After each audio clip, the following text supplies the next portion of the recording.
جانے سے پہلے اگر اس کا سلیکٹڈ وزیر اعظم وہ تمام کمٹمنٹس جس طرح انہوں نے آئین پھاڑ کے پھینکا ردی کی ٹوکری میں، بالکل اسی طرح سوورن کمٹمنٹس اٹھا کے ردی کی ٹوکری میں پھینک دیں، تو وہ کیا کرنا چاہ رہے ہیں یہ میں آپ کے سامنے پیش کرنا چاہتا ہوں۔ وہ اس ملک کو بینکرپٹ کرنا چاہ رہے ہیں، وہ اس ملک کو برباد کرنا چاہ رہے ہیں۔ یہ وہ میں سمجھتا ہوں ایک ذہنی مرض ہے جس میں آپ کہتے ہیں کہ اگر میں نہیں کھیل سکتا تو میں یہ کھیل ہی ختم کر دوں گا، جس کا انہوں نے کچھ دن پہلے 2 دن پہلے غالباً کہا بھی ہے کہ اس ملک کے نہ جانے خدا نہ خواستہ کتنے ٹکڑے ہو جائیں گے اور اس ملک کے اداروں کو پتہ نہیں کیا ہو جائے گا۔ تو ذرا ان کی ذہنی حالت کا اندازہ کریں کہ صرف اس وجہ سے کہ ان کے خلاف ووٹ آف نو کانفیڈنس ہو رہا ہے، وہ آ کے کہہ رہے ہیں ملک کے ٹکڑے ہو جائیں گے، وہ آ کے کہہ رہے ہیں کہ ملک کے ادارے برباد ہو جائیں گے، اور وہ یہ ساتھ کے ساتھ ملک کو برباد کرنے کے لیے وہ تمام سوورن کمٹمنٹس جو ہیں ان کے خلاف اعلان جو ہیں وہ کر کے جا رہے ہیں، اور خزانے کو برباد کر کے جا رہے ہیں، ملک کو بینکرپسی کی طرف لے جا رہے ہیں۔ 700 سے 800 ارب پوری وفاقی حکومت 500 کچھ ارب خرچہ سالانہ، اور سبسڈی صرف 700 سے 800 ارب۔ تو اس کو ملک کو دیوالیہ اگر وہ کرنا چاہ رہے ہیں، جو وہ ابھی بھی کہہ رہے ہیں کہ دیوالیہ ہو جائے، برباد ہو جائے، ٹکڑے ہو جائیں، یہی تھا ان کا مقدمہ جو وہ کرنا چاہ رہے تھے۔ ہم نے یہ ساری چیزیں جب دیکھا نا خزانے میں کچھ ہے، اور آئی ایم ایف کی ویب سائٹ پہ لکھا ہوا ہے کہ پاکستان یہ وعدہ کر کے، کمٹمنٹ کر کے، کانٹریکٹ کر کے آیا ہے، تو پھر ہم نے یہ اپنے وزیر اعظم میاں شہباز شریف صاحب کے سامنے مقدمہ پیش کیا کہ سر یہ ہو گیا ہے، یہ کر کے گئے ہیں، اس طرح ہمیں بربادی کی طرف لے جا رہے ہیں، ہمارے ملک کی ایل سیز قبول نہیں ہوں گی، ہمارے ملک کے اندر انفلیشن جو ہے وہ آؤٹ آف کنٹرول ہو جائے گی، ہمارا روپیہ جو ہے وہ ڈی ویلیو ہو کے برباد ہو جائے گا۔ تو وزیر اعظم نے اور ہمارے قائد میاں محمد نواز شریف صاحب نے کہا کہ یہ جو بھی انہوں نے فیصلہ کیا ہے، اس کا 1 روپے کا بوجھ بھی میں غریب آدمی پہ نہیں پڑنے دوں گا۔ اور میں نے پہلے بھی آپ کو یہ بتایا ہے کہ یہ وزیر اعظم کا فیصلہ تھا کہ جب تک وزارتیں، جس میں ہماری وزارت تھی، جس میں فائنانس کی وزارت تھی، جس میں بسپ کا پروگرام تھا، انہوں نے کہا جب تک آپ کوئی طریقہ کار نہیں لے کر آئیں گے جس میں ہر غریب آدمی کو مجھے واضح شکل میں آپ دکھائیں کہ بچایا جا رہا ہے، میں تب تک آپ کو تیل کی قیمت نہیں بڑھانے دوں گا۔ ہم نے 3 مختلف لائحہ عمل وزیر اعظم کے سامنے پیش کی، انہوں نے ہر مرتبہ ان میں ہمیں دکھایا کہ کیسے غریب آدمی سلپ ہو رہا ہے اس میں، کہ اگر آپ یہ پیٹرول کے اوپر صرف سبسڈی دے دیں گے تو جو انفلیشن کا امپیکٹ آئے گا یا مہنگائی کا امپیکٹ آئے گا، غریب آدمی اس سے کیسے ڈیل کرے گا۔ تو فائنلی یہ فیصلہ کیا گیا کہ غریب آدمی کو، اور غریب آدمی کی ڈیفینیشن ہے وہ شخص جو 35-40 ہزار روپے تک کما رہا ہے، جو کہ بسپ کے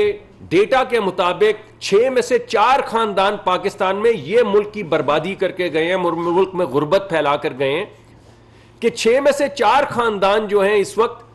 وہ 37,000 روپے، یعنی سب سے جو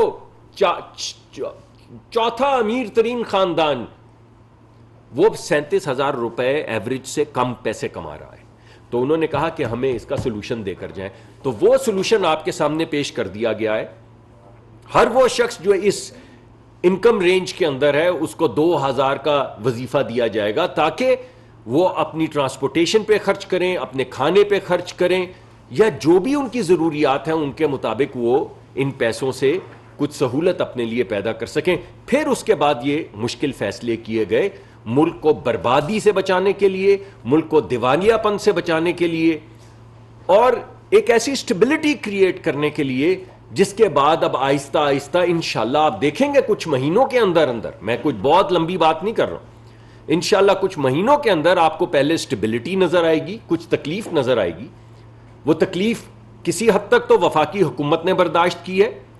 میرے خیال ہے 250 ارب کی تو ڈائریکٹ ہم سبسڈی دے چکے ہیں ابھی تک اس مد میں۔ کچھ تکلیف جو ہے وہ صاحب ثروت جو جن کو اللہ نے کچھ تھوڑا بہت نوازا ہے، کچھ ان کو تکلیف برداشت کرنی پڑے گی،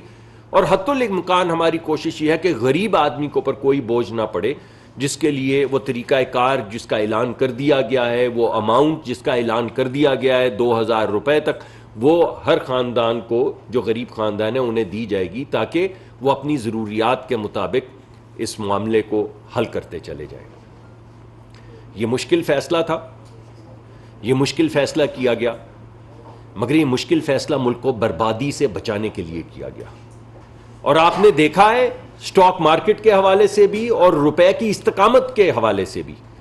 کہ اس فیصلے کو کیسے ریسیو کیا گیا. میں یہ نہیں کہہ رہا ہوں کہ لوگوں کا دکھ درد میں اضافہ نہیں ہوا, یہ مت سمجھیے آپ, لیکن جو مارکیٹس ہیں ان کو یہ پتا ہے کہ یہ لوگوں کے دکھ کا مداوا کرنے کا طریقہ کار ہے, جس کی وجہ سے مارکیٹس بھی پازیٹیولی رسپونڈ کر رہی ہیں اور روپے. سوال ہے سر, ایک تو بھائی صاحب آپ سے بھی, ملک صاحب آپ سے بھی. سر بالکل ٹھیک ہے, یہ انٹرنیشنل مارکیٹ میں پرائز بڑھی ہے, بڑھنی چاہیے تھی, لیکن نہ صرف آپ کی حکومت, پچھلی کی جتنی بھی حکومتیں تھیں, ایک مافیا اسٹائل والے ہیں, باقی لوگ ہیں جو سرمایہ دار ہیں, جو پالیسی میکنگ میں, اور آپ نے بھی ان کو پالیسی میکنگ میں شامل کیا, سب حکومتیں شامل کرتی ہیں, ان کو آپ 100 ارب روپے کی سبسڈی دے رہے ہیں. ایل این جی آپ $25 کی لے کر $6.25 کی ان کو دے رہے ہیں. سر وہ مافیا ہر حکومت سے یہ رعایت لیتا ہے, اور آپ بھی دے رہے ہیں, اور آپ نے اس کو وڈرا کیوں نہیں کیا, ان لوگوں کے لیے کر دیا. دوسرا جو آپ کہہ رہے ہیں کہ ابھی بھی یہ کوشن چھوڑا ہے, آئی ایم ایف نے اس کوشن کی اجازت دی ہے یا 15 مئی کو وہ کوشن بھی وڈرا ہوگا جو بچ گیا ہے؟ جی, ہمیں جو اس وقت ہماری نیگوشیشنز چل رہی ہیں ان کو نیگوشیشنز کو آگے بڑھانے کے لیے جتنی قیمت میں اضافے کی ضرورت تھی, کیونکہ وہ ڈے ٹو ڈے فلکچویشن ہوتی ہے, وہ پرسوں $2 گر جائے گی قیمت, یا $1 گھٹ جائے گی, یا $2 بڑھ جائے گی, وہ جو رینج ہے وہ رہتی ہے.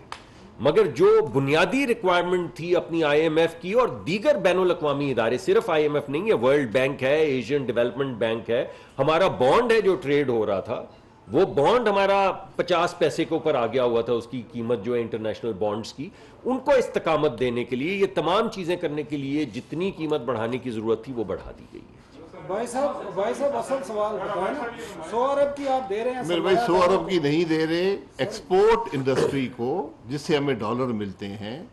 جس سے ملک میں روزگار پیدا ہوتا ہے, جس سے ملک میں ترقی آتی ہے, ہمیشہ سے پاکستان جو ہے اپنی جو گیس ہوتی ہے ایکسپورٹ انڈسٹری کو دیتا ہے تاکہ وہ انٹرنیشنل مارکیٹ میں کمپیٹ کر سکیں. وہی طریقہ کار آج بھی ہے, بلکہ آج اس کو آدھا کر دیا گیا ہے. یہ جو بات ہے جو میں نے پیٹرول ڈیزل کی بات کی, یہ سبسڈی نہیں ہے, اضافی قرضہ ہے ملک کے لیے, اور اس کا حجم اتنا زیادہ ہے, جو رقم میں نے آپ کے سامنے رکھی ہے 2,500 ارب تک سالانہ, وہ کوئی ملک کی معیشت برداشت نہیں کر سکتی. تو ہم اس کام میں نہیں پڑ سکتے جو دنیا کا کوئی ملک بھی نہیں کر سکتا. ہمیں اس بات کا احساس ہونا چاہیے, یہ معمولی باتیں نہیں ہیں. یہ ملک جھوٹ سے نہیں چلتے,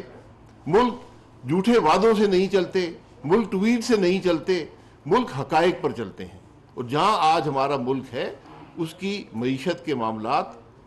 کافی مشکل ہیں, ان کو استحکام دینے کی کوشش حکومت کر رہی ہے. اگر آپ کی اجازت ہو تو میں آپ کو ایک تھوڑا سا کنٹروورشل جواب دینے کی کوشش کرتا ہوں. آپ سے مشکل پڑتی مجھے, لیکن میں کوشش کروں گا جواب دینے کی. دیکھیں, کچھ فیصلے تو آپ کو پالیسی کی سطح پہ کرنے ہیں. اگر آپ کے پاس ایک ایسٹ ہو جو لمیٹڈ ہو یا ختم ہو رہا ہو یا ڈپلیٹنگ ہو, تو آپ اس کی ایلوکیشن کہاں کریں گے؟ آپ اس کی ایلوکیشن وہاں کریں گے جہاں پہ سب سے زیادہ پروڈکٹیوٹی بڑھتی ہے. پروڈکٹیوٹی بڑھنے کا کیا مقصد ہے؟ ملک کے اندر پروڈکٹیوٹی بڑھانے کا طریقہ ہوتا ہے کہ ملک کی صنعتی جو فٹ پرنٹ ہے اس کو مضبوط کیا جائے. یہ لیکن ایک پالیسی میکر کو اس سے کیا غرض کہ ملک کی پروڈکٹیوٹی بڑھے؟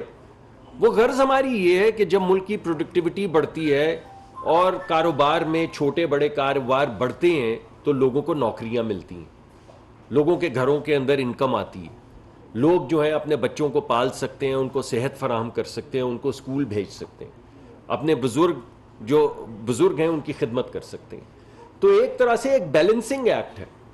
کہ آپ نے جو رائٹس ہیں, یعنی لوگوں کو جن چیزوں کی ضرورت ہے وہ بھی فراہم کرنی ہے, مگر ان لوگوں کو جن کو آپ گیس فراہم کر رہے ہیں روزگار بھی فراہم کرنا ہے. اس روزگار کو فراہم کرنے کے لیے جو آپ کو پروڈکٹیوٹی چاہیے اس کو آپ نے انرجائز کرنا ہے.